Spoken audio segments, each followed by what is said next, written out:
Hello, everyone. It is Jenny and Laurie of Astropath again. Today we are making a video about Jupiter's ingress into Gemini. So before we get into that whole big conversation, there's lots to talk about. But before we get there, let's just introduce you to us. Jenny is an astrologer who lives in Vermont.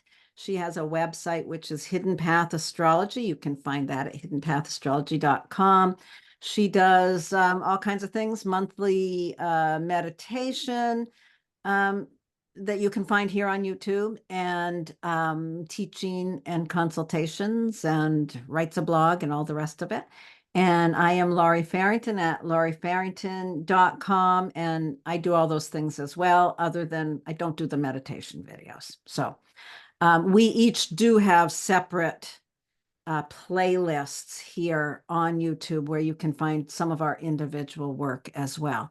But below the intro here, below the video, you can please like us, subscribe to us, and follow us, do all those good things, and share us with people so that we can actually be found here on the platform. And other than that, I think that's everything that I need to say for an introduction. Sounds good. Covered most Okay. of it that I can think of. Yeah. Make Okay. comments, make suggestions. Yeah. No, we will respond. So that's it. Okay, so now what does the word ingress even mean, Jenny? What? I said Jupiter ingress. What does that mean? Ingress is a fancy word for in or entering. And it just means that Jupiter, which has been in Taurus for a little over a year, is now moving into a brand new sign of Gemini. And Gemini has a totally different flavor than Taurus. But before we get into that whole sign-based stuff, let's talk a little bit more about Jupiter. Jupiter is a fun planet, I think, for us to talk about. Jupiter is the planet of abundance. It can be the planet of excess. So those are, in a nutshell, the topic. Whatever Jupiter touches, it expands. If you think about Jupiter in the solar system, it is the biggest planet by far in our solar system. It's massive. Everything else can fit in it. And so it's this big nebulous gassy giant. And it's a really cool planet to look at if you want to look at photos of it. But anyway, so that's where we get some of the descriptors of what Jupiter refers to. So with Jupiter, we also are thinking about our belief systems, our philosophy. We can think about our ethics, wisdom, kind of all of these bigger topics. Philosophy is another good one. So those are some of the topics that I think about. What about you, Laurie? Oh, I just think whatever Jupiter touches, it just makes it big. You know, really, Jupiter's considered the great benefic, and we have to be careful with that. Jupiter, like you did mention, Jupiter can also bring excess and overindulgence and some of those things. But Jupiter is, you know, it's also the planet that we think of in terms of fairness and law, right? And philosophies, all these big issues. And having it moving into Gemini is bringing in all this big intellectual issues. So it's been in Taurus, kind of expanding more grounded, stable, earth-based things, our understanding around those things. And now it's moving into an air sign, so it's more on the level of our intellect, expansion of our intellect. Yeah, and what's interesting is, as you'll see in here, we also talk a little bit about Venus, because Venus is going to be in Gemini for some of the same time. And it's good to actually think about that, because Jupiter and Venus together are the two kind of benefics. And Jupiter is certainly the greater of the two. And the one that you're thinking of is impacting social situations rather than the personal. Venus is the lesser benefic, smaller, more personal situations and to do with your personal values. Jupiter expands on that notion, takes it out a bit further. So that's something you also want to kind of bear in mind. Jupiter also rules a couple signs. We always talk about rulerships with the zodiac, and with astrology. And in this case, Jupiter is in charge of Sagittarius, and Jupiter also rules Pisces, according to the older system. So that's something you also want to think about too. Yeah. Yeah, it also, Jupiter is also related to luck and good fortune. People always think of those things as well. So Yeah. whatever house you've got Jupiter moving into, you can expect over this coming year an expansion of that. Now, one thing to think about with Jupiter is it has a 12-year cycle. So once we get into the personal statements and we're talking about, where it is happening in your personal chart, you can think back 12 years. Whatever was expanding for you on an intellectual level 12 years ago, this is now a repeat of that, only obviously at a different level because we're 12 years later, but always thinking about that, the cycle. You can go back 12 years, which was 2012, 12 years before that, 2000. Thinking about those things can help you understand how it's working in your own life. Yeah. Yeah. And, and actually, I think it's worth mentioning too. So, Jupiter goes into Gemini on May 25th of this year, 2024. It's going to be there until June 10th or June 9th or 10th, depending where you're living, 2025. It'll go into Cancer. So it is there for just over a year. That accounts for its kind of retrograde period. It's going to be retrograde, let's see, between October 9th of 2024 and February 4th of 2025. So that's its chunk of time. It's usually retrograde for, somewhere in the 3 to 4 months range. And that's what it will be doing for this time. So it's going to be in Gemini that whole time. It's not dipping back into any other signs. And it retrogrades right in the kind of middle degrees between 21 degrees and 11 degrees of Gemini. So, so those central point, like the middle of the sign will get more kind of hits as Gemini goes back and forth if you have important planets at those points in the middle degrees of mutable signs. So that's going to be Gemini, Pisces, Sagittarius, and Virgo. If you have things between, I just say bang in the middle of the mutable signs, you're more likely to have, I don't know, impacts that you can see based on this Jupiter cycle. The whole thing lasting a year, you can really think about what is going to happen in this year, like what is going to progress in this year in terms of your knowledge and your understanding, and where are you going to expand, just as Lori's been saying, over the course of the next year. Yeah. Did I miss anything? I don't know. I don't think so. I think we're ready to talk about Gemini and the fact that that's where it's going to be in terms of how that colors these this expansion, how the Gemini itself really expands. Yeah. I was thinking a lot about Gemini, and with let's see, Jupiter is in its detriment in Gemini. So it's really not a very comfortable place for Jupiter to be, which is interesting. One of the things I think about is chaos, intellectual chaos. So, wherever you have that Jupiter moving, you want to really find ways to keep that expansion from getting into chaotic stress places. Good point.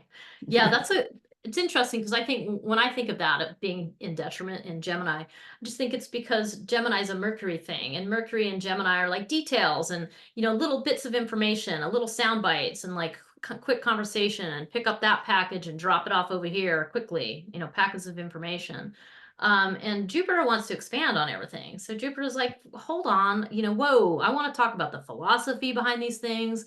I want to talk about the bigger meaning. I want people to gain spiritual wisdom, and so that's why it doesn't really, it's not really so thrilled to be in this really fast moving. Well, it's not so much that it's fast, but this detail oriented place. Like Jupiter's not so hot on the details. Yeah, there is the concern is that chaos and overstimulation of the nervous system, overstimulation of the mind, because exactly what you said. Mercury wants to just get the information, and Jupiter wants to expand on each bit that it comes in contact with. So that can be a little tricky. Yeah, it's really it wants to give you the meaning. You know, Jupiter's so much Right. about the meaning, Yeah. and Yeah. Mercury's like, I don't know what the meaning is. I texted you the message, so whatever, you know. And Jupiter's like, well, what does it mean? Yeah. Like, there's a bit, you know, a bigger picture thing that is really important to it. But you can also probably see at the same time that they're not terribly different in the sense that you can, you know, you need bits of information to expand into wisdom, right? So the real trick of it is, how do you take, you know, knowledge and expand it into wisdom? That's really what we're thinking about, or one of the ways to think about Jupiter and Gemini. One of the ways that I love to think about Jupiter moving into Gemini too is just the invitation to expand your thinking, to just grow your ideas and expand where you're willing to let your mind go. And Yeah. there's a lot about that in this as well. Yeah, no, I mean, yeah, I like that too, because I think it's like, what is information without meaning? I mean, is that really what we want? I think, I mean, sometimes it's what you need if you're doing, let's say, data programming or something. But I think it's really important to be reflecting on the bigger issues and the bigger picture and the more social issues that Jupiter represents. So, um, yeah, I mean, do you want to talk to us real quick about what Jupiter meant in Taurus? Like, just to kind of, so you can Um, think back over this last year. yeah, absolutely. Maybe we should open the chart. We can kind of see it. Okay, Let me open that chart. check. Um, okay, here we have it. Okay, so with this, what we're looking at is we've got Jupiter has just entered Gemini here. And Mhm. clearly, as it has entered Gemini, it's just come out of a year of moving through Taurus. So Yeah. while it was in Taurus, it was co-present with Uranus the whole time. And you know, you really think about um, it's going to be really interesting when Uranus enters there. Yeah. Before I go there, say a little bit about your thoughts on Jupiter moving through Taurus. Well, I was going to say, just the fact that you brought up Uranus and the fact that Jupiter was co-present with Uranus the whole time, that Jupiter has been in Taurus, that's a very stabilizing presence. I also like to think of Jupiter as grace, and it brings a little bit of grace and in Taurus stability to that whole sign of Taurus, while you have Uranus, which, you know, I always think of Uranus as like the jackhammer. You know, it breaks up what's stale and stagnant to let fresh things grow. And having Jupiter in the sign co-present at the same time, I think exerted it, you know, a stabilizing influence so that you could see the benefits. I mean, although there's been a great struggle as well to do with our resources that Taurus represents, of course, there's some way in which Jupiter helped kind of stabilize or show how things can stay together, or kind of, I don't know, there's some kind of influence in there, that you could probably interpret a few different ways. But let's just say that it's been really positive having Jupiter in Taurus, in Venus's sign Yeah. this whole time. Some of the things you might think about on a more personal level are, just being grounded in your body, like getting out in nature, connecting to your Mm. physical body and seeing the benefit, the wisdom of your body, and then being out in nature and seeing the wisdom of Mother Earth, you know, wisdom of Mm. being out in the woods and the stable systems that are in place, and the way the trees grow and the way Mm. the insects come out and, you know, fertilize the flowers, and all of these systems, that I think of with Taurus, and Mother Earth, like how they connect with Earth. So there's something about, through this period, there's been an emphasis on getting stable, like grounding yourself, like getting your feet on the ground. And I think it is, many times, I think we've referred to Jupiter and Taurus throughout the videos we've made in the last year, and how helpful Yeah. and Yeah. supportive that has been. So, And then it was just very shortly before this movement of Jupiter into Gemini that those two connected. Finally, they made their contact. What was that, May 20th, I think? I think And it's April 20th is oh, April. okay. Yeah. So they came together. And now one of the things that I think is so interesting in looking at this is they came together in Taurus. Jupiter moved into Gemini, and when Jupiter leaves Gemini back next in a little more than a year, Jupiter will move into Cancer, and very shortly after that, Uranus will move into Gemini. So I think of this as, Jupiter and Uranus have just had this little rendezvous. They've kind of made some sort of an agreement at that conjunction. They've made some sort of an agreement, and now Jupiter is kind of paving the way over this coming year, paving the way for Uranus to step in there. And that's going to be very interesting. When Uranus goes into Gemini, there's going to be nothing holding it back. Uranus in Taurus has been kind of put into a slower pace than Uranus is very happy with. Uranus is going to get into Gemini, but that's not really what we're talking about here. But that will be interesting. Yeah, it will. Because it's Yeah. kind of like thinking about, well, Jupiter will be out of there by then. So it's not going to be exerting any kind of stabilizing influence. It's just going to be like, see ya, good Yeah. luck. Yeah. Uranus, go ahead and, I said, go ahead and put everything in the blender and whirl it up. Because that's Right. kind of what I'm Right. thinking with Uranus and Gemini. And you're right. We'll talk about that later. We'll make a video about that. And also, the conjunction between Jupiter and Uranus. It's April 20th. We will make a video about that. But just real quick, breakthroughs, turning points, maybe some epiphanies happening in that time. And if you were to track those cycles through history, you would see some of those. So we'll get more into that on that video, but just want to give you a heads up. We're going to make that. Yeah, so let's talk about this business. Jupiter and Gemini. And this chart, like what, Oh my gosh, Lori, goodness. what is the first thing you see about this chart? Yeah, that. Well, it's just fascinating. I mean, we made a video about Pluto moving into Aquarius, and that has been such a pivotal thing for all of us. And I feel like, we've all been in sort of a state of disorientation, trying to adapt to Pluto into Aquarius, just the innovation, the big technological changes happening. And Jupiter in this, the trine between Jupiter and Pluto here is, I feel like it's going to really assist us in kind of settling into it. It's like, okay, you've been disoriented long enough. Pluto's here. You might as well get used to it.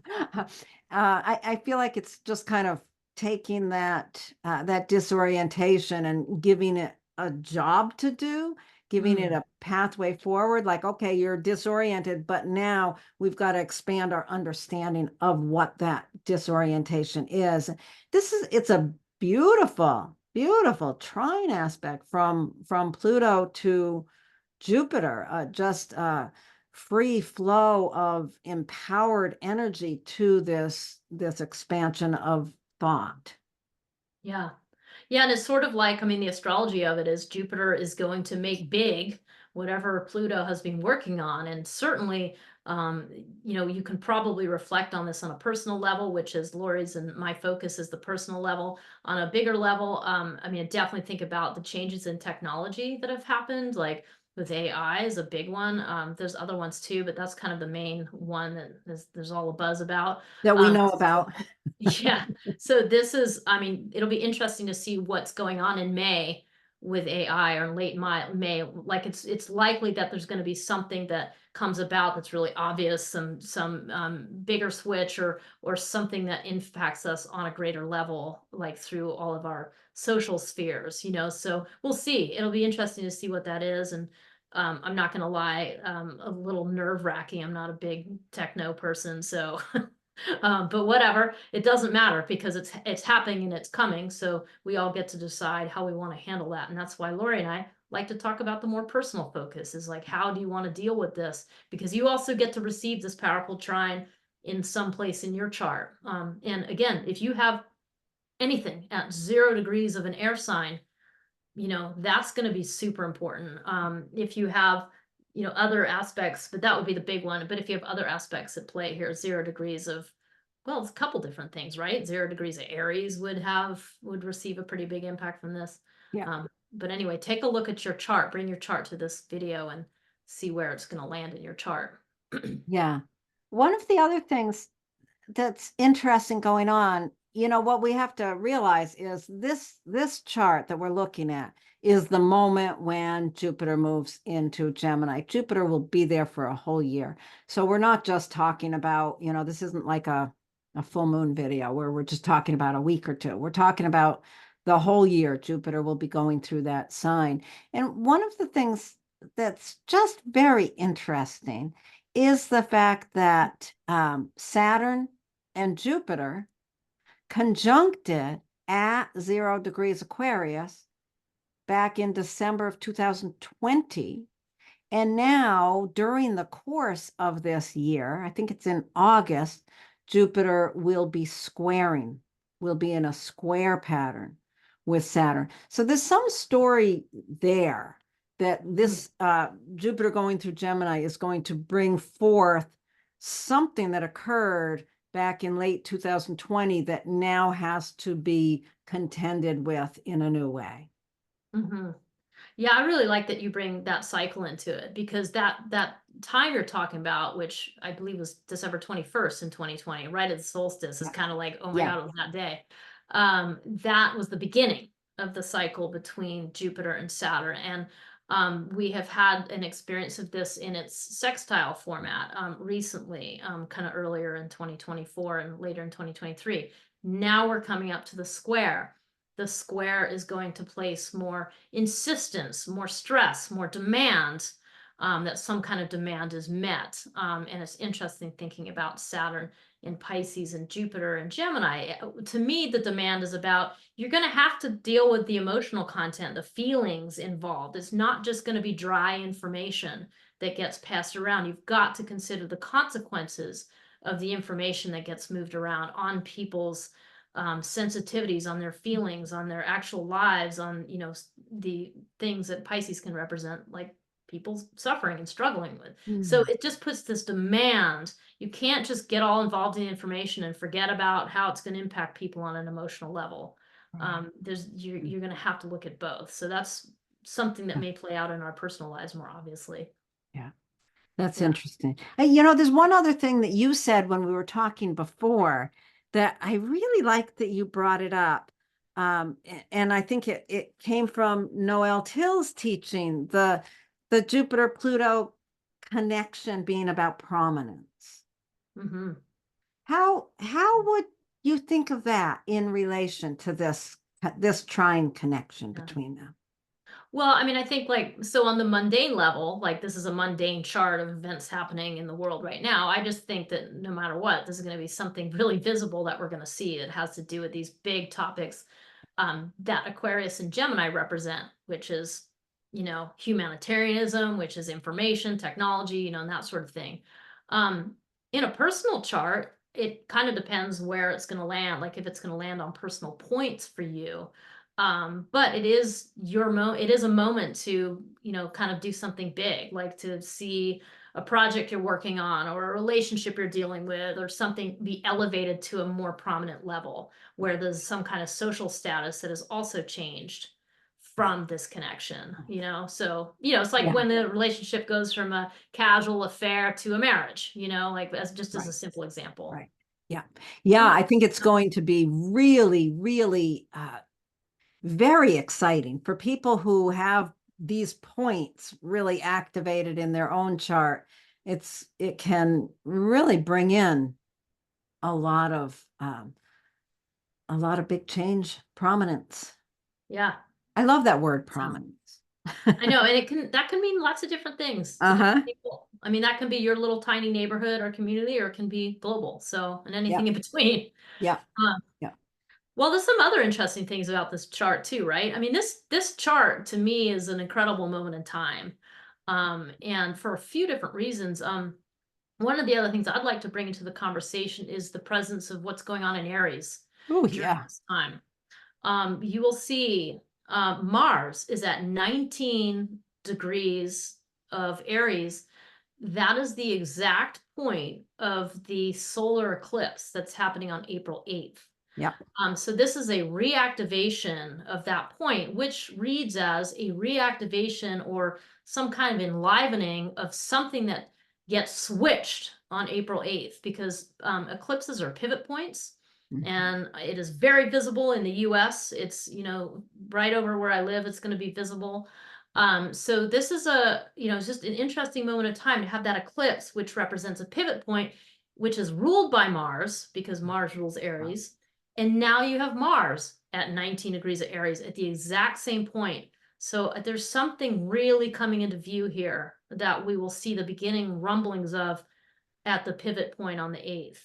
I don't know. What else do you think about that, Lori? It's Well, pretty. I just think that you also want to really pay attention if you've got anything going on in those mid to late degrees of Aries. Those three gathered together, Chiron and Mars and the North Node, just, on a personal level, it's one thing. Culturally, we just can see this demand, this push around, I don't know, paying attention to the wound of war and guns and all that Aries, the harder stuff of Aries. Violence. Yeah, it's a very, very powerful point here. It is. And, as astrologers, whenever you see these reactivation points, like these places, and this chart is full of them, these places of these reactivations, it, first of all, it links it together to the stories in history, like what happened on this date, what happened on that date. And it brings these moments together, like it's sort of like knitted together in an interesting way. So that's something we're always looking for, is these repeat patterns. So to see a chart like this, I just think this is a powerful moment in time globally and also in our individual lives. So it's interesting to think about, like what you just said, are the guns and the violence and the use of aggressive, violent energy, is really in question. And it's also bringing into question our just, use with no boundaries of resources, like just this constant like taking of things, taking. And on a personal level, we are being asked to, check in with, hey, where do I get unconsciously aggravated, and add to that, and then globally it'll look, like Lori's saying, there's a difference between on the personal level and the global level, but they are connected. But anyway, some powerful statement about Aries here, some way of, Aries things are like independence, autonomy, like, boldly stepping forwards into your own new direction with the North Node there. Those are some of the topics that kind of come to mind during this time for on a personal level. Yeah, it's interesting thinking about that going on at the same time as Gemini, Jupiter moving into Gemini, which is really, some of the ways to think about that too is that this is activating a need to kind of rethink our guiding principles. That's another Jupiter thing. What are our philosophies, our ideas, our guiding principles? Yeah, I think a lot of has to be rethought here is wrapped up in that little Aries story as well. Yeah. Oh, that's a good way to put it. Hmm. Yeah. You know, the other thing to add to kind of flesh out this conversation we're having, is one thing I really do like about this chart is I really like where Mercury is in this chart. I like it because it's right in the middle of a fixed sign. It's right in the middle of Taurus, and Mercury, if you remember, rules Gemini. So Mercury's in charge of Gemini. That means that those three Gemini planets, the Sun, Venus, and Jupiter, they're all looking to Mercury being like, hey, we're in your territory. Like, how do we do this? And Mercury is like, hey, I'm all zen. I'm like stable. I'm great. Like right in the middle of Taurus. Like I am so chill here. And like, so I like that because it kind of reiterates what it's doing, is it's almost reiterating Jupiter's statement it was making when it was staying at just about this degree, 14, 15 Taurus. It stayed there for a long time because it was getting ready to station. So Jupiter hung out at 14, 15 degrees a long time. And then look, now Mercury's here. This is another one of those repeat patterns. Yeah, now Mercury's there Yeah. and in rulership of Jupiter. Yeah.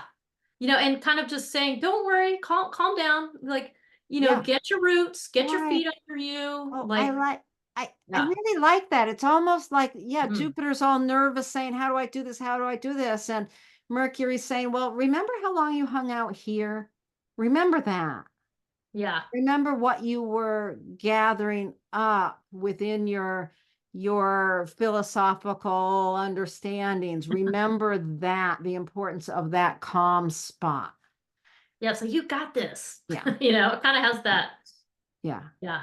I like that. That's interesting. I like that too. Yeah, Um, the final note I'll add about that, just for those extra astrology geeks out there, is that Mercury and Venus are in each other's signs. right. So Mercury is in Gemini, and so they're having a little conversation. So that just adds even more support to what we just said. That Mercury and Venus are in close conversation. They really get it. They're looking at each other, going, "Oh, you're occupying each other's territory." So this is a very supportive statement, that really kind of supports what we're both kind of saying here. So. I really love this chart. It's really quite beautiful. It It's a really cool that chart. Yeah. it's got a lot of intensity within it, but how could it not? We are I know. living in early 2024, and there's a lot of intensity going on.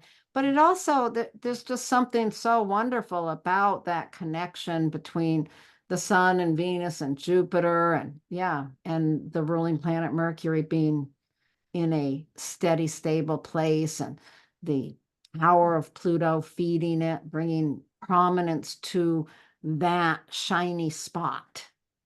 Yeah. I like it. I Yeah. do too.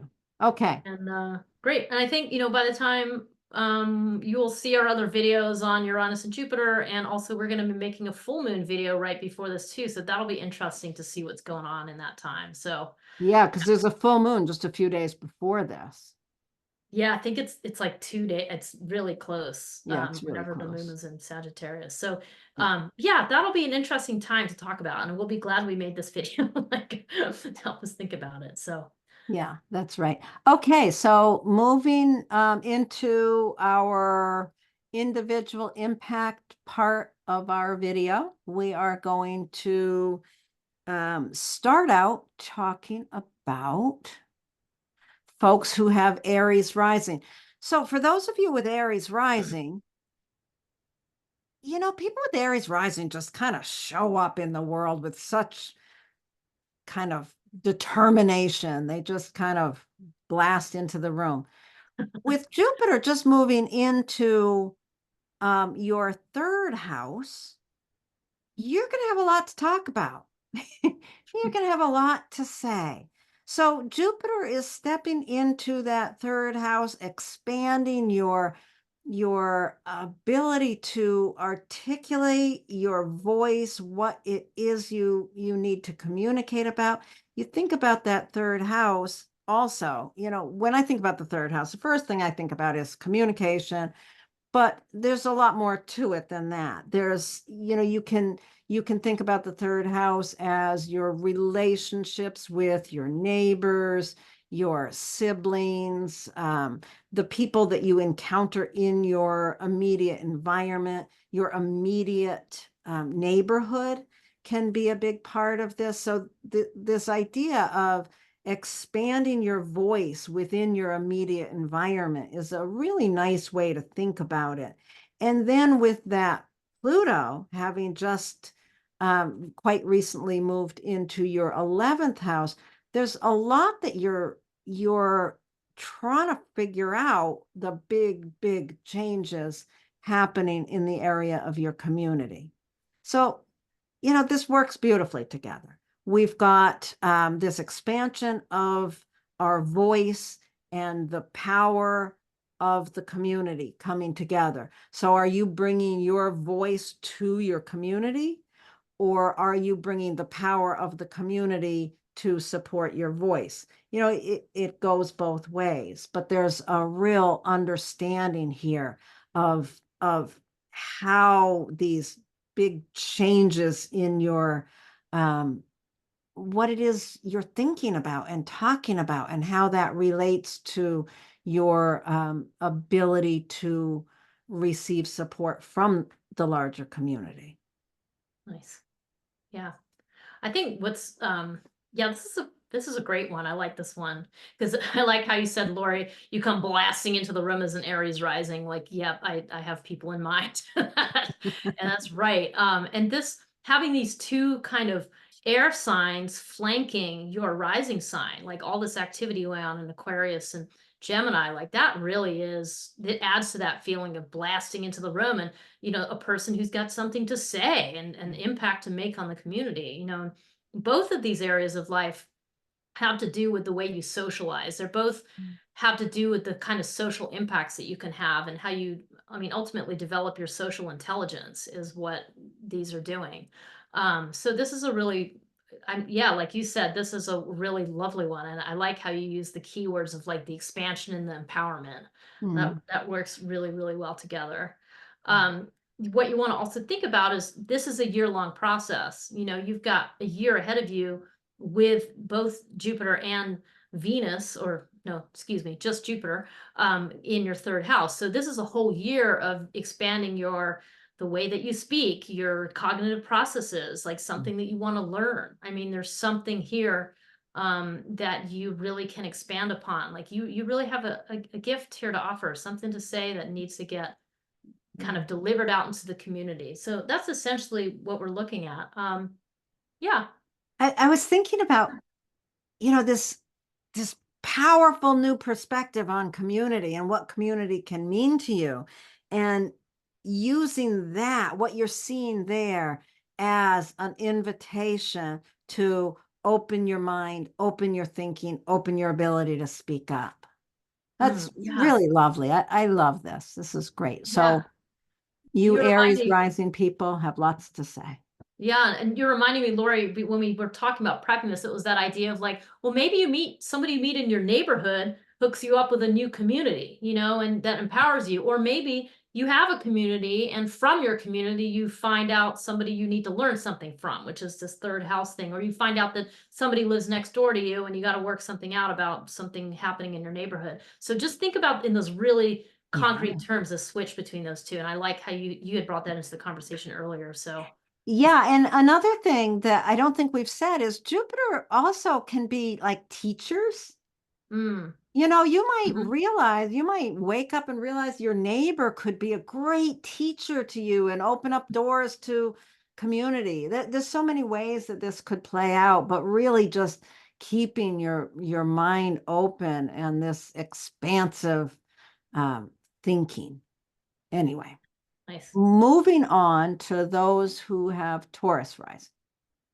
So those of you with Taurus rising, this Jupiter moving into Gemini is lighting up your second house. The second house is a lot to do with values, how, whatever your set of values are, how you value yourself, how you value your resources. It has to do with your finances. So that's also something that we think about with value.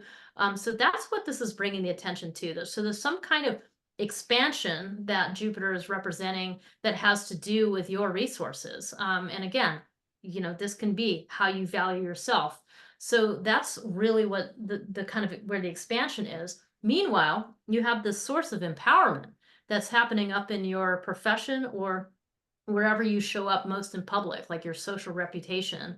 But I think of it, it's pretty easy to think of it as profession here for me, because this says to me something like, you are becoming empowered in your professional life. Like maybe you've received a promotion or you have a new job, and then that is dramatically increasing your finances. That would be a very simple way to understand these two houses. I hope that is what's happening for you. It might not be what's happening, but it's an important way to think about the way the two things work together. I mean, another example could be like that you expand financially, maybe through your partner, because you've got Venus in here too. And then that means you don't have to work anymore. I mean, that could be another way that this could work out. There's a lot of different things, but what you really want to take on board is that both the second house and the 10th house have to do with some way in which you meet your material needs. It's some way in which you have the financial resources to thrive and exist in society. So they're both very concerned with that. And as a Taurus rising person, you're a person who you have an earth-based rising sign. So the idea of stability and having financial resources is going to be important to you.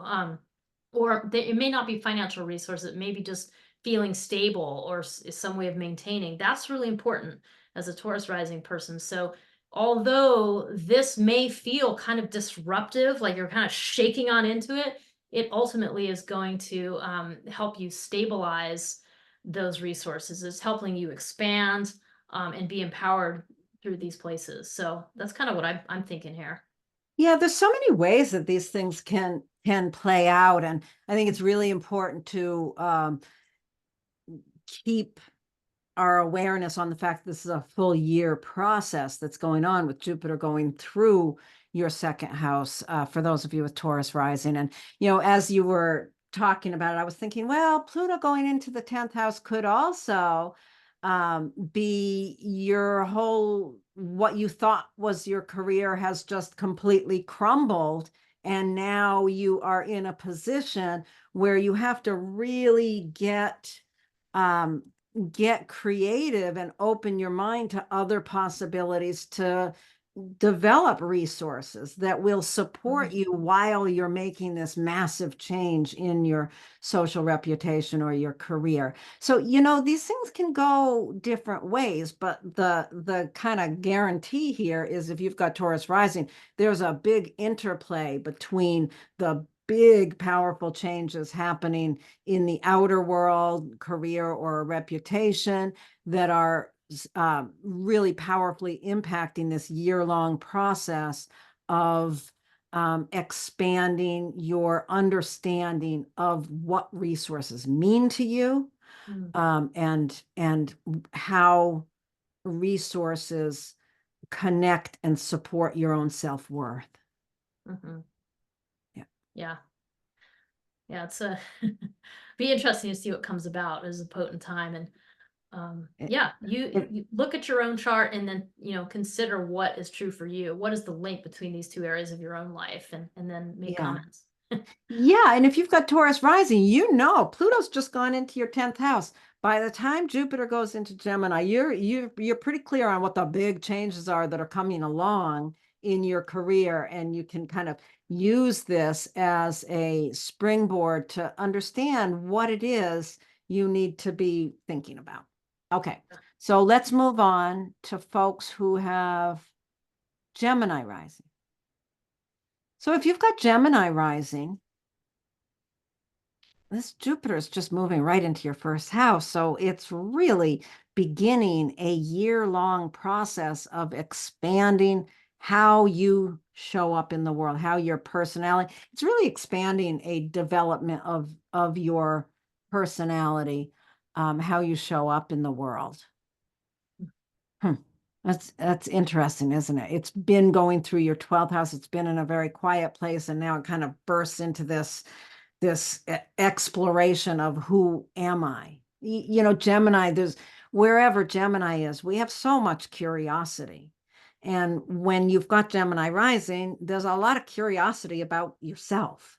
And so there's a lot of expansion and development of that at this time. At the same time, this very powerful dynamic is happening in the 9th house, in the area of your life that really relates to how you develop these bigger worldview ideas. This can relate to, well, here we are. By the time you're watching this video, you probably have some idea of what Pluto moving into the 9th house is shaking up and changing. And it might have something to do with education. It might have something to do with travel, but whatever it is, it's really a shift, a profound, powerful shift happening in your worldview. And from that, you're able to really get curious about how you show up in the world. As your, worldview, it's such a big topic, and what we understand from that place is reflected in how we show up in the world in terms of our personality. Yeah, there's definitely a link between the two houses, and that's an important takeaway, that both of these have to do with some form or another of self-expression. In the ninth house, it's like I think of you going around the world and gathering experiences, and you might go around the world by looking in a book, by reading lots of books, or you might be physically getting on a plane. It doesn't matter. You gather those experiences one way or another, and with Aquarius here, there's a pretty humanitarian focus. There's an ability to see the big picture here already. There's an ability to, kind of look into the future and see, where things, might be able to land in that level. So that's something that you may, and like Lori said, like you've had a little bit of time with Pluto in this ninth house at this point, so you've had a chance to kind of see what's shifting. But meanwhile, that expansion that's happening in the first house, I mean, that it's also that you may, with Gemini rising, it could indicate that you are a person who's here to teach, who's here to impart information, who's here to be a storyteller, or maybe use technology in an interesting way. And that's also what's expanding. There's some notion of yourself that is expanding, and it's expanding your path into a new way. I mean, and because you've got Pluto connected, that it could be a dramatic shift, that you've had this really big change. Like maybe you traveled somewhere and you discovered something you'd never even considered before, and now you're expanding into a totally different way of expressing yourself. Like you've become a different kind of teacher, or with having Jupiter in your first house, and that's pretty awesome. I mean, it really is like a way of expanding yourself beyond what you may have considered before. So I don't know. I think it's, yeah, and this is that year-long process. You've got a year to kind of let this stew and see what kind of information can you gather and learn about, what kind of understanding can you come to about who you are and what your path is. So, I want to just add one thing. I love that you brought up the storyteller. And as you said that, I'm thinking, oh my God, this profound change in your worldview is really allowing this new story about who you are. It's really, yeah, it's opening this window of a new story that you can tell about yourself. mm, I nice. love that. That's very beautiful. Okay, Yeah, let's that's a move cool one. Okay. move on to those with Cancer rising. Ooh la la. Okay. So those of you with Cancer rising, let's just talk about the 12th house first. This is where Jupiter is moving into. So Jupiter moving into Gemini in whole sign houses means that it's landing in your 12th house. The 12th house is, in a lot of ways, the most mysterious house in the whole chart, rivaled only by the 8th, which is where Pluto is. But anyway, the 12th house I like to think of as the behind the scenes house. So everything behind the scenes. That means your own unconscious processes and psychological stuff that you can't quite see, that you're trying to come to understanding about. It also refers to your spirituality and like what you believe about the collective and those big nebulous giant picture, thoughts that you might have, or what your view is on spirituality. I also see sometimes this 12th house refers to like the kind of the administrative type of work, the behind the scenes, the people behind the scenes that are moving the levers of power, often have 12th house stuff. So as you can see, there's a lot going on, but all of it can kind of be thought of as the stuff that's hidden, the stuff that's behind the scenes. And this is where you are expanding an enormous intellectual curiosity about this area of life. So this is an opportunity for those of you, or those of us with Cancer rising, to really expand your intellectual understanding of some of those big topics. It's going to be a great time to be doing therapy. I mean, I know we say that a lot, but I really mean it this time. So that's the where Jupiter is. At the same time, you've just had Pluto enter your 8th house.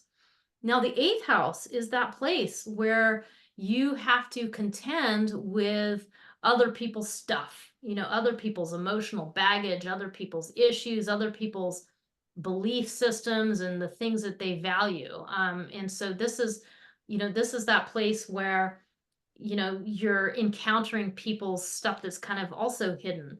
So there's a big change in the way you've been handling this area of your life. With Pluto going here, there's a big learning happening. There's a big change up of how you do this, how you set boundaries, how you work with other people's stuff. So that there's a lot of learning.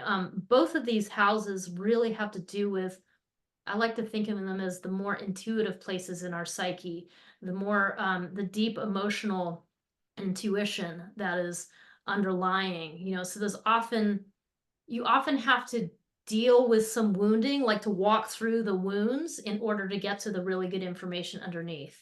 Mhm. So if you're feeling triggered, you got to follow that because that's where the information is. And what's Right, great is that right. you have air signs here. So you can really use your intellect to kind of take a breath, which I always think breathing is a great thing with air signs. Take a breath, take a step back, and use that ability to get space to decide how you want to handle things that arise.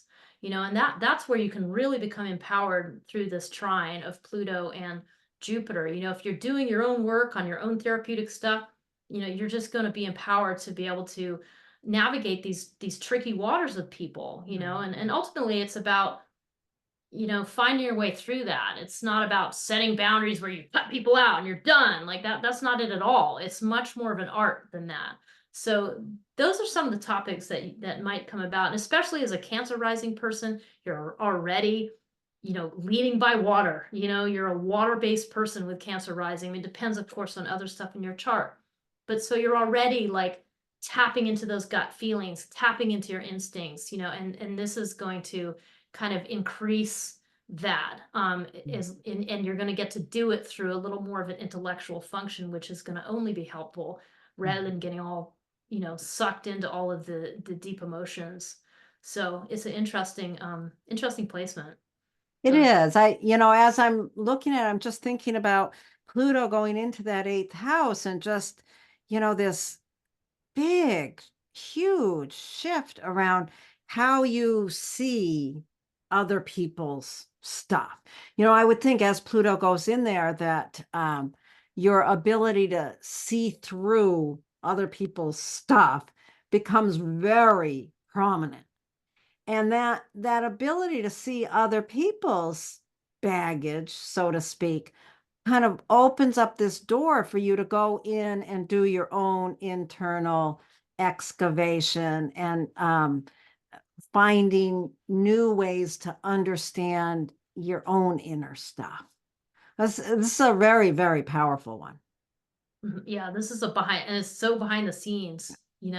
I think of this as being really powerful for anybody that does any kind of deep healing work with other people, um, therapists, astrologers, etc. It's a very, very powerful shift that's going to just deepen your work on all kinds of levels. I think that's lovely. Yeah, nice. Okay, All right. let's move on to folks who have Leo rising. So if you've got Leo rising, oh, Leo rising. If you've got Leo rising, this Jupiter, as it steps into Gemini, is stepping into your 11th house. And the 11th house is the area of our lives where we encounter or where we find people to support us, groups of people, community. We think of this house a lot as community. Not your best friends. Sometimes friends can be a part of that, but not necessarily. This is really like-minded people who support you to what you believe is important, what your values and goals are. So for the upcoming year, as Jupiter passes through this area, there's a real beautiful opportunity to increase your ability to receive support from others. Particularly, it's Gemini, so it's on an intellectual level. This is going to be community. This is going to be a community of people that delve into ideas and thoughts and, yeah, intellectual processes. Meanwhile, your personal relationships, whether they be your intimate, marriage partner or business partnerships or whatever, intimate relationships, that area Pluto has relatively recently moved into, and you know that there are profound changes occurring in your relationships. So, there's a way that I look at this and it's like, okay, your intimate partnerships are in there's so much change going on here, and that is really opening the door to your expanding your understanding of what you need for community. Or, this could play out in many ways. With Pluto going into your seventh house, you might have just started a big relationship, and that relationship has opened a door to a new community that's really opening you to all kinds of new ideas. On the other hand, Pluto moving into your seventh house, you may be in the midst of a big breakup of relationship, which could be allowing you to seek out and find and develop a whole new community. So, it really depends on your situation, Leo rising, but in some way, these two areas are really prominent in how you think and how you are in relationship and the ability to receive support from others. Oh, nice. Yeah, I find it interesting too, like, with a fire sign, Leo here rising, air and fire work really well together, right? I mean, fire can't exist unless it's got oxygen. So I do think of this is quite powerful because this is bringing in, there's a lot of air emphasis that's really fluffing up your, your Leo fire, so whatever else your chart holds, I mean, you may think of yourself as a very introverted type person. Or you may not, but no matter what, like this is really going to elevate your kind of how you show up really in public places, in community places. I mean, this is such a social, like an expansion of social interaction here, because that seventh house, I mean, even if it's a spouse and that's personal to you, it's really those public relationships. So the seventh house, those are those relationships that are very much in public. So it's not your lover, that's more hidden and tucked away. This is like, who you show up with to the community ball, on your arm or whatever, or the group of people, depending on how you identify. Contractual relationships. Yeah, Yeah. exactly. Like those ones that you really are just going to be seeing in public. So there's something very dramatic about this shift. It's all above the horizon. You're a Leo rising person. So I just think this is really going to alter the way that you're interacting and whatever circles that you walk in at this point. It's really going to lift that up. So, and it's a year-long process, right? It's a year long of Jupiter in that 11th house. So yeah. So over this upcoming year, yeah, you're going to really expand your social community and your ability to be supported by it. yeah. Okay, moving on to folks with Virgo rising. All right, so those of you with Virgo rising, this is really interesting because you have Jupiter, the planet of expansion, moving into the 10th house of your career, your profession, your public reputation. You may not have a career, but this is undoubtedly a place where you show up in public. The 10th house represents that, like the place that's most public out of all the houses. It's at the top of the chart. And that's where this is showing up. So Jupiter moving into your 10th house, this is like hold on to your hats because there's something big happening in that very public place. So if you've got something going on in your profession, it is going to expand. I mean, we come to May here and there's going to be a big expansion. With Venus in the mix up there too, that implies, I don't know, I like to think of Venus as like the support, maybe a supportive relationship that's helped, with you up there. It could also be, Venus does tie in with your values and finances too, so that could play in. But I just think there's a nice support there. Both of these are being trined, or Jupiter's being trined by Pluto on the day that Jupiter moves into Gemini. So that's this is a powerful trine. Pluto moving into your 6th house means some kind of big change afoot in terms of your routines. On one hand, I think of these as like health, like those habits and practices that you do that keep you healthy, like how you eat, how you sleep, you know, those kinds of things. But it's also very much related to work because it's all those habits that you need to do to get yourself to work. Like, how do you get there? You know, do you pack a lunch? Like all of these little nuts and bolts things that are very important to how you show up in your workplace, whether it's at home or somewhere else. So these two things are tied together. This nice trine aspect is really bringing them together, where your habits are supporting your profession, you know, or some expansion in your profession is showing you how much you need to change those daily habits. There's some two-way street going on. So think about your own life and think about how those two topics maybe come into play at this point and how they support one another. Um, but anyway, at any rate, this is a very materially focused trine for you. This is like, you know, you making your living, having your livelihood, being up there in a professional sense, and having both of those things be altered and expanded in a dramatic way. So very interesting to think about what's your year ahead going to be like what's going to unfold in the whole time that Jupiter's in Gemini. So Yeah. yeah, big Yeah, I deal. like thinking about just, since Pluto moved into that sixth house, you want to really think about, what have you changed in terms of your routines, your practices that support your life? What have you changed? And if you're listening to this video and you're not sure, well, pay attention, because the changes that you are making, the big, powerful shifts that are happening in your day-to-day routines are really going to be what's going to support the expansion of the career. And if you're making those changes, yeah, I like that Venus is up there. It's like there's some supportive, yeah, I think of it as another supportive friend, because that Jupiter going through that seventh house could also bring in a lot of just like too quick. The ideas are coming too quickly. And yeah, so Venus can settle that down a lot, somewhat, at least at first. Jupiter is going to be in there for a whole year.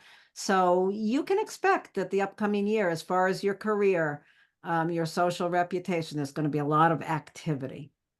Yeah. And I do like thinking of it a little bit in terms of like if you're a Virgo rising person, that means you have an earth sign as your rising sign. So there's some concerns around tangible things, like putting things into a tangible practice. Like, so in other words, I think of this as like, yeah, like just getting yourself sorted out on a financial level or getting your basic needs met is an important thing for Virgo rising. It's really important so you can Mhm. do the work you're here to do. So I think that plays in a little bit too. But anyway, it's That's pretty awesome. exciting to have Jupiter going to your 10th house, I think. Absolutely. I'm excited. Okay, let's move on to folks who have Libra rising. Now, if you've got Libra rising, Jupiter moving into Gemini is bringing Jupiter into your ninth house. What a lovely place to have Jupiter, isn't it?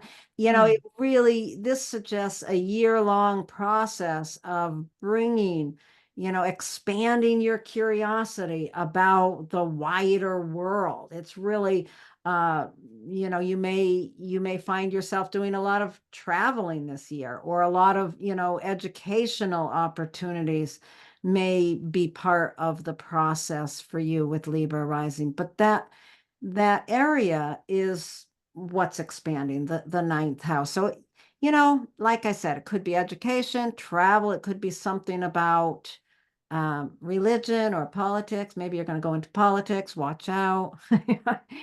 Sorry. So that's what Jupiter's doing. Now, meanwhile, what's been going on is this huge, profound change around the fifth house, around how what you understand your responsibilities are in giving love to others. I think, this is the area of your creativity. How is your creativity or your giving of yourself to others? How is the changes in that area? How is that supporting your curiosity around learning bigger picture ideas? Mm, mhm. Well, I had a thought. Oh, good. I want to hear it. Well, I feel like I'm interrupting. No, you're not. Go ahead. Okay. Well, here my thought was, and this is just this is for your own understanding. I thought immediately of like Pluto going to Aquarius. Well, that's when he had children, because the fifth house is about children. And how that affects the ninth house, it affects everything about your ninth house, because now your whole worldview has been spun around on, oh my God, I have kids now. I have a new mindset. Now, you may not have children. That's fine. But this is a really good way to understand it. That type of profound shift happening. If it's not children, it could also be you discovering your creative potential and starting to get into this place where you're like, I am not setting that aside anymore. I am going to do that. So whether it's a child or a creative thing that is dramatically transforming the way you give of yourself, that is going to dramatically impact the way you look at the world. And you can imagine all the ways, the ripple effects. I mean, just the things that you're going to think about. With a creative project, I think of it as more, I don't know, being able to look around the world with like a sense of beauty, like being able to see beauty and appreciate aesthetics on a different level, because you're involved in your own process. Certainly with Venus there at the beginning of this, that could suggest that there's some connection to bringing your aesthetic values, into your worldview and which is great, because bringing a sense, that's something we don't talk enough about, like bringing beauty and pleasure as something you think about as your overall worldview, and wanting other people to have those things. I mean, that's pretty awesome. And that could be another way to think about these two things together, because Aquarius There's can so be many ways we can think about this. I'm Yeah. thinking also, as you're talking, I'm thinking, well, Pluto in the fifth could really bring this profound creativity, this intellectual creativity, which relates to, over the coming year, publishing opportunities. That's another ninth house thing. And when you brought up children, I'm thinking about someone specific that I know who has Libra rising, who in typical Libra fashion has how do I want to say this? Well, kind of given themselves away, kind of that way that often Libra rising can try to please others so much. And this particular person I'm thinking of is really what I see with Pluto going into the fifth house is, I have given the shirt off my back my whole life to my children. They are way past an age where they need me to play that role. And now I can, give in a different way, changing the way in which we offer ourselves, like just a big, big change in how we offer ourselves to the world, whether it be creativity or just giving of love to children or creativity. And that opening the door, like, oh, I've kind of been looking at it in a different way all these years. And now I can just expand my own life. It's Yeah. it's I a really powerful this Yeah. trine with this Jupiter is such a powerful thing. I love it. Yeah. I think the other thing to really consider too as a Libra rising person is you have the other air sign as your rising. So this is kind of making a grand trine in your chart and activating, a good way to think about this is just it's activating like a new way of expressing yourself in all fronts. I mean, as a Libra rising person, you're kind of on that Libra track of that's kind of your guiding light, like this idea of harmonizing, of finding harmony through relationships would be a way to think about that, of many others. But basically having this as a grand trine in air, like you're being activated on all levels in how you express yourself, how you give of yourself, how you go and get experiences that expand your worldview, and that all of that can dramatically change your life direction, like where you're headed with that Libra rising. So extra important for a Libra rising person, extra potent in a really cool way. I'm So really glad you brought up that grand trine, because that really makes this one very potent. That's yeah, awesome. it's pretty cool. So yeah, and lots of ways to think about it. I'd be curious to see if people want to share what Yeah, happened in their lives. So please leave comments. Okay, we're going to move on now to folks who have Scorpio rising. okay, so Scorpio rising. Let's see. We have Jupiter blowing up your house of other people's values. So Jupiter going into Gemini and in whole sign houses going into your 8th house. Let's see, the 8th house, it's such a fascinating house to talk about because the 8th house is it's secrets, it's like the occult, it's rituals, it's all those topics we don't want to discuss, like death and sex and taxes, right? That's the old school method of describing the 8th house. I personally like the idea of like, you know, the 8th house is where you bump into other people's stuff, you know, the stuff that you did not see coming. And I think to me, it's where relationships get real, you know, like if you go through, like if you never hit the 8th house of the relationship, you're never getting to that place where you're dealing with your vulnerabilities, where you're dealing with a depth of honesty that goes beyond, you know, that goes to a much deeper level. So the 8th house is very important, even though it's uncomfortable. So having Jupiter go into this 8th house is giving you, as a Scorpio rising person, kind of like a new set of tools in the toolbox. You know, this is like bringing in, let's go ahead and learn intellectually about this area. Like this is a great placement for thinking about being a therapist, you know, like going in and having that intellectual view to kind of hold space for other people. A really wonderful thing that you're going to be able to do with Jupiter moving here. So those are some of the 8th house topics. Meantime, you've got Pluto rumbling away down there in your 4th house, making a lot of change in your 4th house. So, I mean, this is the 4th house is your foundation. I mean, it's your family, your home, the stuff you came from, like where you came from, basically. But it's also your emotional foundation, like your ability to kind of you know, work with your own emotional material and feel grounded despite difficult emotional material. So you've got some change going on here. Pluto's altering that, transforming that.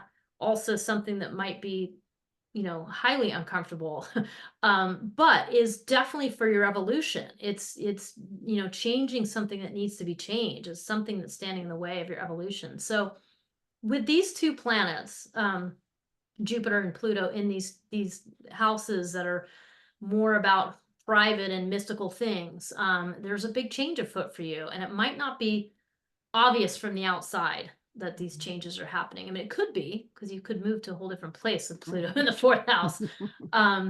But there's some change afoot in regards to your kind of instinctual, intuitive nature that's happening, and it's very potent. You know, with a Scorpio rising person, you're already like interested in introspection and interested in digging in and getting to the bottom of issues. And having this shift happen is going to dramatically empower your ability to do that. So yeah, there's a lot here. Oh. Yeah, there definitely is. I think about, yeah, Pluto there in that 4th house, profoundly changing your understanding of your family, your ancestry, and that new understanding that you're developing, really translating with this trine to Jupiter to an expansion of your understanding of how to deal with people in tough places. How to deal with people's deep emotions, all those 8th house things. So for a full year, you've got this beautiful opportunity to really deepen, expand your understanding of how to navigate tough places with other people, help support other people in managing those tough places. It's a wonderful area to be able to have this kind of exploration and expansion. Yeah. I'll add one other thing too, which I said about one of the other water rising signs, which is that it's very helpful to have air signs on the 4th and the 8th because it just gives you a little bit more space to kind of witness what's going on rather than just getting pulled in, you know, pulled into the undertow. I definitely think Pluto could be an undertow in the 4th house. Yes. So use that intellectual space, use your curiosity and use your humanitarian ideals to help you get a little space in this area to kind of help see the bigger picture. I think that could be extra helpful. I mean, it's pretty intense having Scorpio rising. So those are your tools. So Yeah. use them. Yeah. So. All right. Very good. Okay, let's move on now to folks who have Sagittarius rising. So if you've got Sagittarius rising, this Jupiter's movement is going right into your 7th house. And this is really bringing this expansion and understanding into your most intimate partnerships. This could be, yeah, so just keeping in mind that Jupiter's going to be there in Gemini for a year, a little bit over a year. So throughout that time, you can really, this could really expand your conversations in relationship, your intellectual understanding of yourself in relationship, or all those kind of relationship issues. Meanwhile, Pluto has been recently has entered your 3rd house. So there's profound change afoot in the area of your immediate environment or your ability to communicate, your communication skills. So this is a really lovely trine. So these profound changes in your ability to use your voice can really allow you to understand and grow more in that area of your intimate partnerships. Oh, you're going to be having quite the conversations with your partner, Sagittarius rising. Yeah, it seems like that was like, voice plus partnership equals lots of conversations, like about all sorts of things. This is interesting though. I like the thought of, I mean, I know Jupiter isn't always, I mean, it is a benefic, but it doesn't always mean that everything's going to be rosy and wonderful. So let's just be clear about that. But it is pretty cool thinking about Jupiter moving into your house of partnership. It's some way in which you have access to the qualities of grace through your partnership. There's some way in which you can expand your intellectual understanding of things through your partnerships. So this is interesting. This could be a time of some change for your partner. Yeah. That might be one of the things that gets changed here, especially with Venus also hanging out here too. That kind of gives you a little underscore of the idea that there could be relationships involved here. So something about those topics. I like that.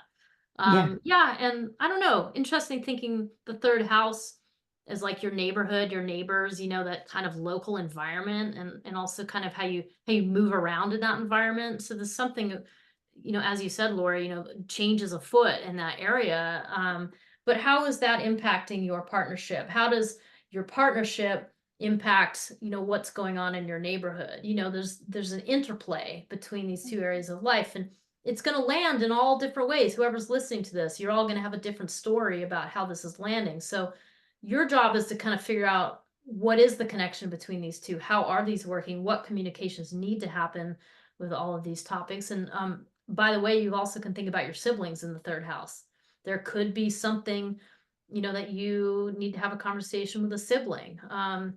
You could also be, close friends with a sibling, which would kind of bring the 3rd and the 7th together. So that might also be a topic where there's a lot of change that's going to happen through that sibling relationship. So just something to think about for all of you. I mean, as Sagittarius rising person, I mean, these are, the Sagittarius part of you is out there, extroverted. It's a young sign. It wants to go and spread its wisdom around. And, both of these are kind of enhancing that idea that, okay, well, then you're going to be speaking up to share your wisdom. You're going to be talking and using your intellect to get curious, to then dispense the wisdom that the Sagittarius rising suggests. So it's a very young, outward kind of time for you, one way or another. I love thinking about this. So yeah, leave us messages of how this is working out in your own life. I was thinking also with that Pluto in the 3rd to the 7th, you might meet a partner, you might meet a neighbor, and they may become a very, very close person in your life. So pay attention to who shows up in your life from that space of the immediate environment, the neighborhood. So that could be important as well. Yeah, it's very Okay, social. so Yeah. yeah, we're going to move on to folks who have Capricorn rising. Alrighty, so those of you who have the serious sign of Capricorn rising, you have Jupiter going into your sixth house. So Jupiter is, going into Gemini, and that's where you have your sixth house is in Gemini as a Capricorn rising person. So that means that you're expanding something to do with your routines, something to do with your practices, your routines. I know it sounds boring, but it's not. Because this is where the rubber meets the road in terms of your life. The sixth house are those things that you do on the regular to keep yourself happy and healthy and sane, so whether you meditate, whether what you eat for your lunches, are you eating enough vegetables, are you eating enough fruit, like those kinds of things.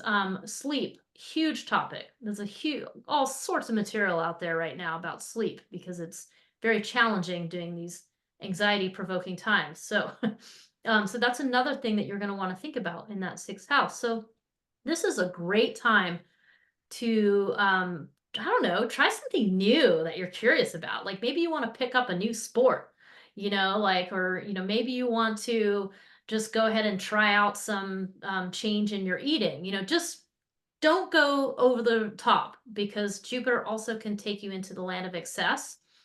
You want to go for abundance, not excess. So that is something you want to also be mindful for, like paying attention to like the compulsive parts of these habits that you have, because there's a compulsive part often with lots of these things. So those are the main topics to think about. How do you want to expand your routines to help you alleviate stress, to help improve your health, to bring it more in alignment with a healthier place. So those are what you want to think about.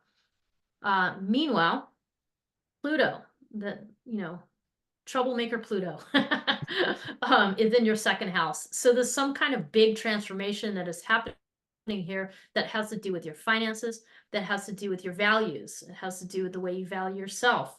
There might be a dramatic shift in your access to resources that's happening due to this Pluto going through your second house. But what's really nice is that there's a trine between Pluto and Jupiter, and that is astro speak for a really good thing. There's a really nice exchange of energy going on here. As your values change, as your financial situation changes, it's going to impact your routines, which includes your work life, and vice versa. And it's interesting to think about how those things are going to play together, and you will have to think for yourselves how this ties into your own life. But that's basically it. Get your attention on those routines and think about what's going to bring you the most benefit. What shifts you need to make for benefit. I'm just thinking, as you're talking, I'm thinking about that profound change of Pluto going into that second house, and just the part of the second house it's about your personal self-worth. And just thinking in terms of, this profound change in your self-worth, kind of opening this door for you to explore new ways of taking care of yourself. That could be a very lovely, like, noticing that you need to take care of yourself in a different way. Yeah. That will really ultimately support that self-worth profile, whether it be money or, whatever contributes to your self-valuing. It's interesting. Yeah. I think what's interesting or actually helpful to think about here too, is that both of these things are happening, you'll notice at the bottom half of the chart.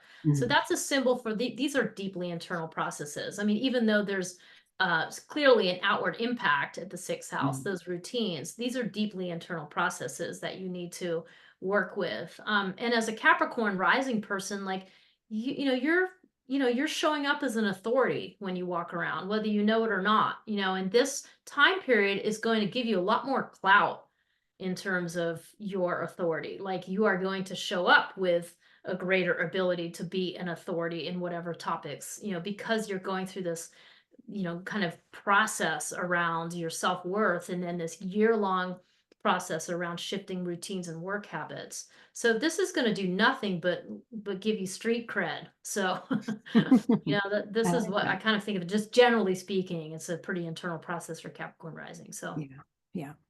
Okay, so let's move on to folks who have Aquarius rising. If you have Aquarius rising, Jupiter moving into Gemini has moved it right into your fifth house. This is such a fun house. The fifth house really refers to how we give of ourselves. It refers to children, love affairs, creativity, fun, playfulness, all kinds of, there's also an element in the fifth house that's about risk taking, which can be fun, right? So for the upcoming year, once this Jupiter has moved in there, that it will be there for about a year. So this is a time of really increasing and coming to, coming to it with a lot of curiosity. What am I going to learn over this coming year? What am I learning about how I give of myself? Mm. How do I show love to other people? So it's such a lovely place to have Jupiter moving through. At the same time, we've got Pluto has just entered, quite recently entered your first house. There is a profound shift in how you understand yourself, how you show up in the world, who you are. I mean, this is a profound personal process that you're in the midst of. And one of the great gifts of this process is that it's really opening a door to a new understanding of how you can give of yourself. And that's just beautiful. I love that. Yes. We always think about, I mean, Lori and I often talk about the fifth house is like the giving of yourself. So there's an element of generosity, in that fifth house. But also Jupiter's associated with generosity, so it is like a generous time for you, an opportunity to be generous on a different level. Like, and again, it's like you always want to be mindful of not being too excessive with Jupiter. You don't want to overdo or give so much of yourself that you end up sacrificing parts of yourself. That's a different conversation.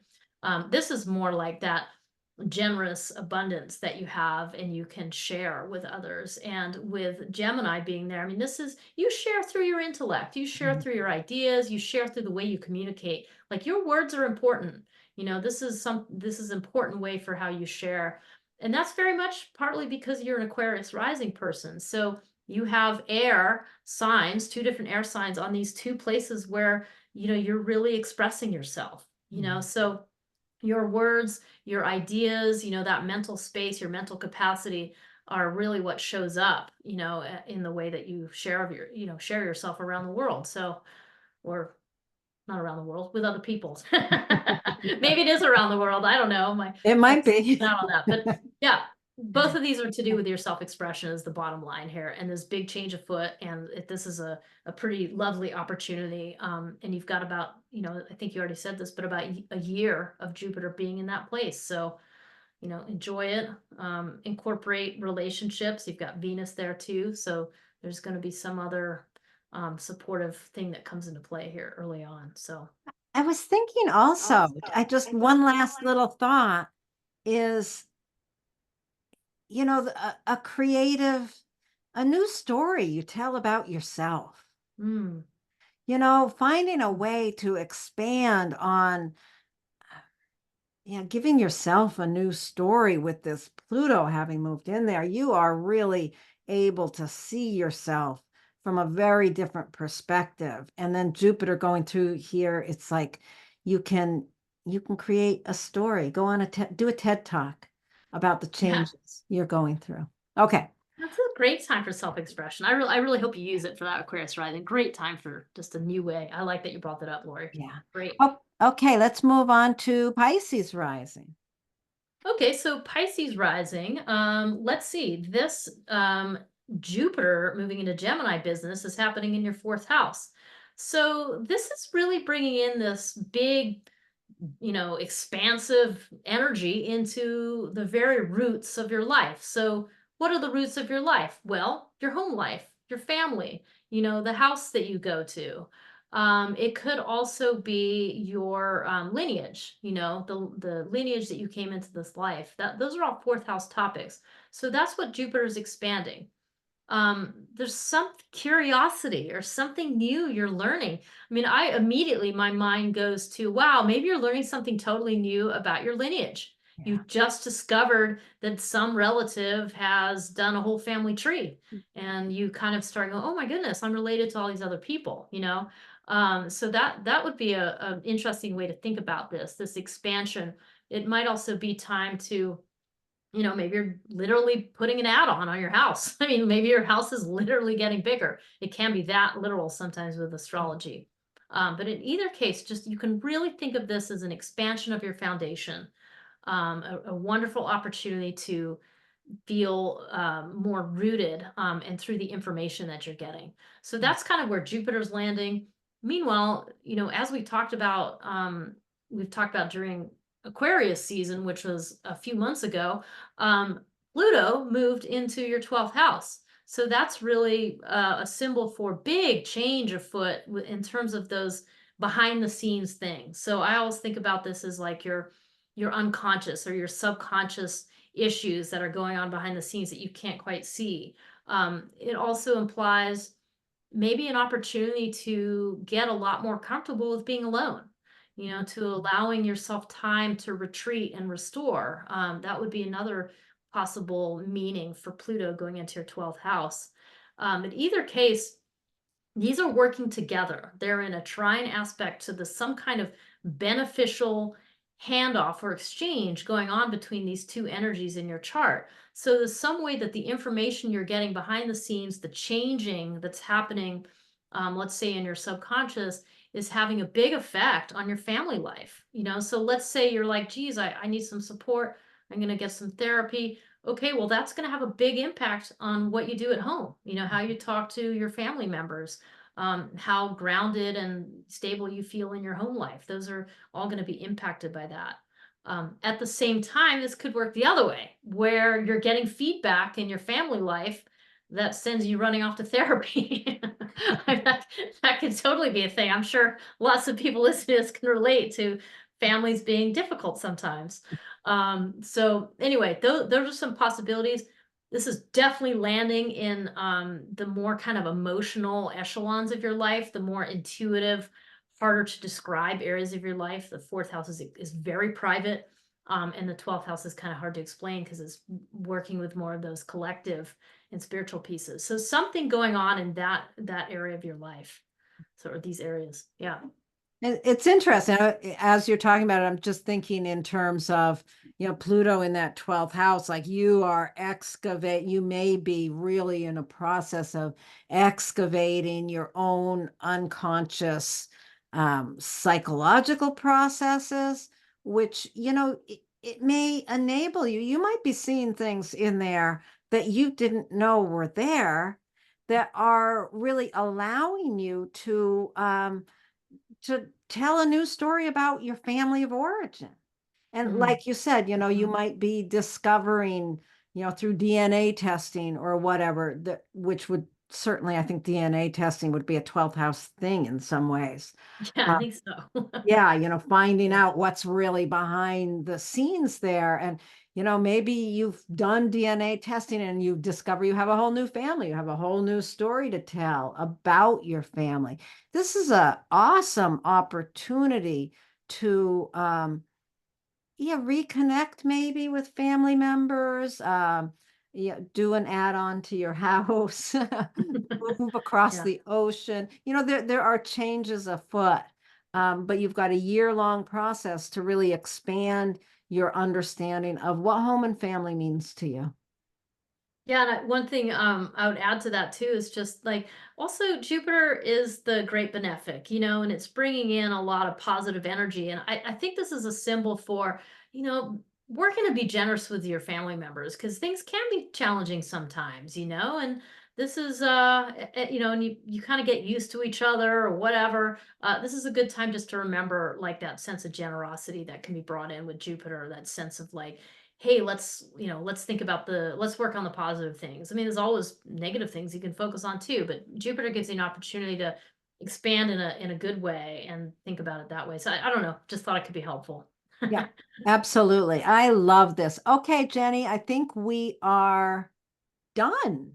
Yes, we are finished. Thank you, Yay. everybody. Thank you, everyone. If anyone's still with us, thank you very much. And yeah, enjoy Jupiter in Gemini. Thank you. Bye.